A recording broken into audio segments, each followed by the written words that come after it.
Ассаламу алейкум туугандар. Кандайсыңар? Денсаулык жакшыбы туугандар?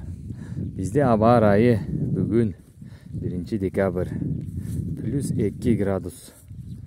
+2 градус. Малды айдап жүрөбүз. Кадимкидей түнү эмне болгон билбейм. Кара булуттар келип калды. Бирок бираз ынымдык бар. Суук, кар жок. Кар жаап турган суу жок. Эме жок, сигнал жок. Карасаңыздар мына.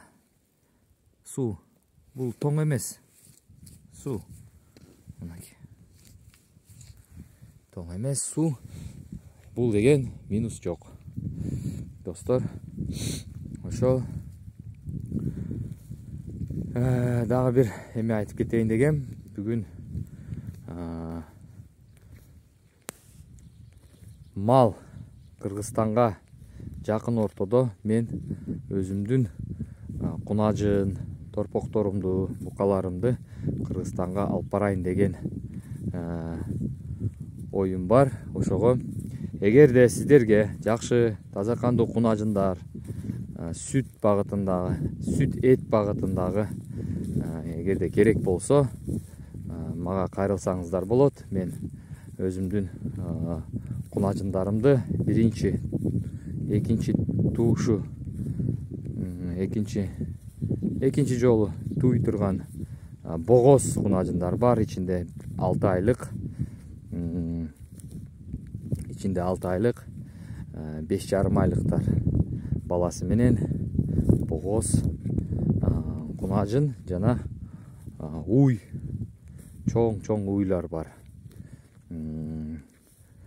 Торпоктор бар.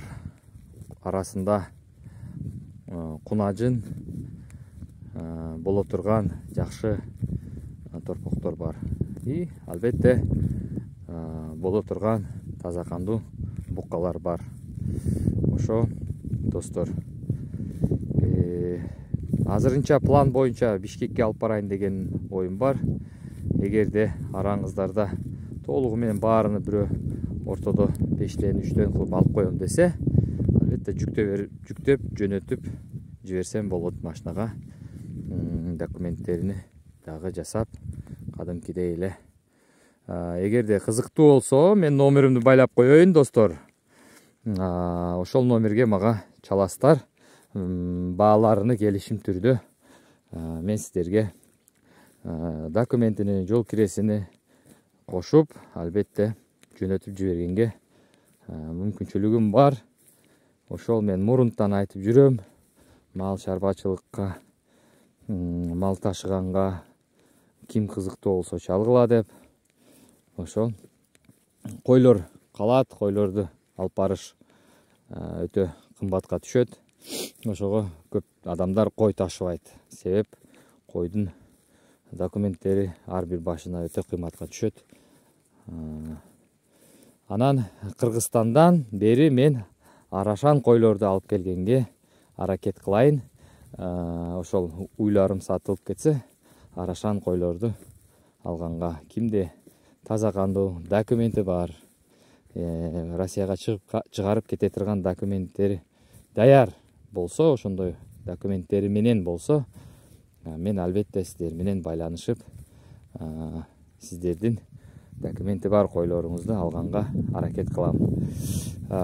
Кимге кунажын, бука, саан уй, анан саан кунажын, экинчи рет туй турган кунажындардан керек болсо, арасында сүт багытындагы жана сүт эт багытындагы кунажындар бар.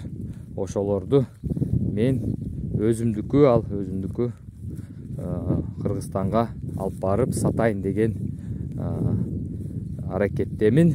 Эгерде сизге керек болсо, мен видеосун жөнөтөм. Мага жазыңыздар, байланышыңыздар, баасын сүйлөшөйүк. Толугу менен балким бирөө алып калат, балким араңыздарда алып койгондор болот. Бир жүктөгөндө баарын жүктөп жөнөткөнгө же сатканга аракет кылам, же алып барганга. Ошол достор, кимге кызыктуу болсо, мага чалыңыздар, жазыңыздар. Мен ошол видеолорду жана баасыны жол киреси менен сиздерге жазганга аракет кылайын. Же жооп бергенге аракет кылайын. Себеп кунажындын салмагына жараша, эмесине жараша баасы бөлөк, жол кире менен документтин баасы бөлөк. Ошого кимге таза кандуу керек болсо жазгыла. Кошо суроолор болсо суроолорду да бере бергиле. Жакында үйлөр чыгат буюрса, азыр мен даярданып атам. Ошого буюрса үйлөрдү, жакшы үйлөрдү, жаман үйлөрдү, эски арзан үйлөрдү дагы чыгарам. Биздин менин түшүнүгүм боюнча адамдар, көп адамдар, 90% адамдар арзан үй керек дешет. Ошого мен арзан эле үйлөрдү караштырып атам. Эгерде сиздер үйдү өзүңүздөр тапсаңыздар, бирок келгенге мүмкүнчүлүгүңүз жок, албетте мага кайрылыңыздар. Мен ошол үйдү кызмат акын алып, барып көрүп берип сизге алыстан туруп келишим, алды сатты келишимин түзүп сизди атыңызга үйдү алып бергенге албетте менде мүмкүнчүлүк бар достор. Ошол жердин маселеси, айылдагы жердин маселеси такыр эле чечилбей койду. Себеп чоңдор менен жолукканга, алар чоңдор азыр жаңы жылдын отчетуна, жылдын бүтүшүнө отчет менен жүрүшөт экен. Ошого бүгүн чалсам дагы прием болбойт, кааласа дагы болбойт. Себеп дейт, борборго кетип калып атабыз дейт. Бирок мен эсимде дейт, мен кызыктуумун дейт. Ага буюрса ошол жер сурап аткандарга жер маселеси чечиле элек. Ошол достор, сиздерге ден соолук, ысык күн, бүгүн жакшы манай болсун сиздерде. Кимдерде ким кызыкса малга чалыңыздар достор. Мен аракет кылып колдон келишинче жооп берем сиздерге. Ошол кунажындарды видеого тартып чыгара албайм. Себеп мындай айтып койсом эле, сиздерге жеке видео тартып жөнөткөнгө аракет кылам. Ошол достор. Кече күнү мага бир жаман окуя болду, мен үчүн жаман окуя болду.